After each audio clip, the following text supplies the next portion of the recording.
दोस्तों, सुमैया जिसकी उम्र 25 वर्ष रहती है, सुमैया की शादी को हुए 1.5 साल हो रहा होता है। सुमैया अपने शौहर, अपनी सास और अपने ससुराल से बेहद खुश रहती है। उसकी जिंदगी बहुत आराम से कट रही होती है। लेकिन कहते हैं कि कब किसकी जिंदगी में दस्तक आ जाए दुखों की, तकलीफों की, ये कोई नहीं जानता। ऐसे ही कुछ सुमैया के साथ होता है। सुमैया का शौहर, जिसका नाम नावेद रहता है, नावेद अब सुमैया से बातचीत भी करना बंद कर देता है और ना तो उसे दुबई से खर्चा ही भेजा करता है, पैसे भेजा करता है, क्योंकि नावेद जिसका अपने ही ममानी के साथ प्रेम प्रसंग रहता है। बाकी आप समझ सकते हैं कि नावेद का उसकी ममानी के साथ क्या रहा होगा।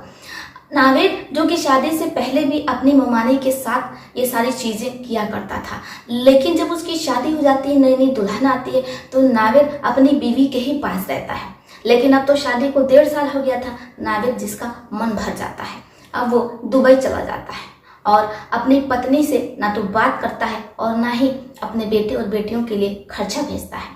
इधर जो सुमैया रहती है वो बहुत ज़्यादा परेशान रहने लगती है। कई बार उसकी ममानी से कहा सुनी भी हो जाती है। लेकिन जो उसकी ममानी रहती हैं, जिनका नाम आसमा रहता है और उनकी उम्र लगभग 42 वर्ष रहती है, क्योंकि आसमा जिनके शौहर का इंतकाल हो गया था। अब ऐसे में वो नावेद से अपनी नज़दीकियाँ बढ़ा लेती हैं और इतनी नज़दीकियाँ बढ़ा लेती हैं कि नावेद अपनी बीवी सुमैया को तलाक दे देता है, क्योंकि जब नावेद खर्चा नहीं दे रहा होता है तो परिवार इतना बड़ा कैसे चलेगा। इसलिए सुमैया किराने की एक छोटी मोटी दुकान अपने घर में ही कर लेती है। जब नावेद को ये पता चल जाता है, उसकी ममानी उसके कान भरती हैं, जो कि ये चाहती थी कि नावेद किसी तरीके से अपनी बीवी को तलाक दे दे और फिर वो उससे शादी कर ले और दुबई में शिफ्ट हो जाए। इधर सुमैया जिसे तलाक मिल जाता है, वो भी मोबाइल पर, व्हाट्सएप पर वो रोते गाते अपने मायके पहुंचती है। लेकिन वहां पर भी उसके जो भाई और भाभी रहते हैं वो कहते हैं कि देखो, 1 हफ्ते तक तो तुम यहाँ रह सकती हो, उससे ज्यादा हम तुम्हें रख नहीं पाएंगे, क्योंकि सुमैया जिसके अम्मी अब्बू का इंतकाल हो जाते हैं, उसके पास ना तो कोई सहारा होता है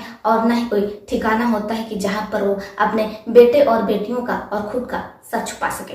इसीलिए वो अपने एक दोस्त के पास पहुंच जाती है और वहां पर वो 1 महीने गुजारती है। जो दोस्त रहती है वो अनमैरिड रहती है, अभी जॉब कर रही होती है कंपनी में। अपनी ही कंपनी में जो सुमैया की दोस्त रहती है, जिसका नाम नेहा रहता है, वो उसका काम लगवा लेती है। अब सुमैया जॉब करने जाने लगती है, इसी से उसका खर्चा चल रहा होता है। लेकिन इतने कम पैसों में वो सही तरीके से अपने परिवार को संभाल नहीं पा रही थी। समझ में नहीं आ रहा था कि वो करे तो क्या करे।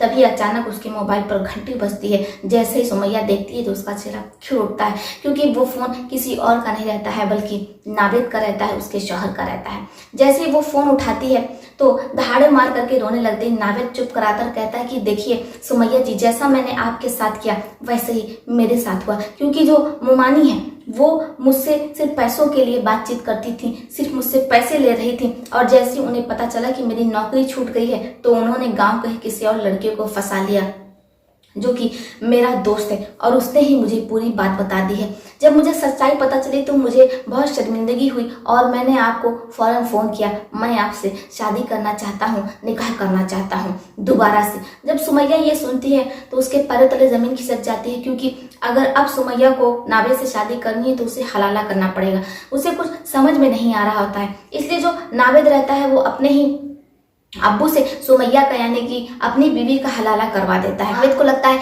एक रात के बाद तो सुमैया उसकी हो ही जाएगी, और सुमैया भी यही सोच रही होती है। लेकिन जो नावेद के अब्बू रहते हैं रज्जाक, उनका मन बदल जाता है। वो कहते हैं कि वो सुमैया को तलाक नहीं देंगे। अब इधर नावेद परेशान हो जाता है कि वो करे तो क्या करे, क्योंकि जो रज्जाक रहते हैं वो हर धर्मी पर अड़ जाते कहते हैं कि अब हम सुमैया को तलाक नहीं देंगे, सुमैया से तो हमारी शादी हुई है। पूरे गाँव वाले रज्जाक को समझाते और कहते हैं कि भला इस बढ़ोतरी में तुम सुमैया के साथ क्या करोगे, तुम तो सुमैया को ना तो संभाल पाओगे और ना ही उसे पति सुख दे पाओगे, इसलिए तुम उसे तलाक दे दो ताकि नावेद उससे शादी कर सके। लेकिन जो रज्जाक रहते हैं उनकी बीवी का इंतकाल हो जाता है। अब ऐसे में जो रज्जाक रहते हैं वो सुमैया को तलाक नहीं देना चाहते। नावेद हाथ मलता रह जाता है और सुमैया अपने ससुर के साथ ही रह रही होती है। आखिर यहाँ पर किसकी गलती रहती है? नावेद की रहती है, जो कि गुस्से में आकर के व्हाट्सएप पर अपनी बीवी को तलाक देता है, या फिर रज्जाक की रहती है, जो कि नावेद के अब्बू रहते हैं यानी कि सुमैया के ससुर? यहाँ पर आखिर किसकी फॉल्ट रहता है, कौन दोषी है? आप लोग अपनी राय कमेंट बॉक्स में लिख सकते हैं। अगर आप नावेद की जगह होते, रज्जाक की जगह होते, सुमैया की जगह होते तो फिर क्या करते? आप लोग अपनी राय लिखिएगा जरूर। तो चलिए फिर चलती हूँ, मिलती हूँ आपसे किसी और कहानी में। तब तक के लिए आप अपने परिवार का ध्यान रखिए। आदाब, सत श्री अकाल, नमस्कार।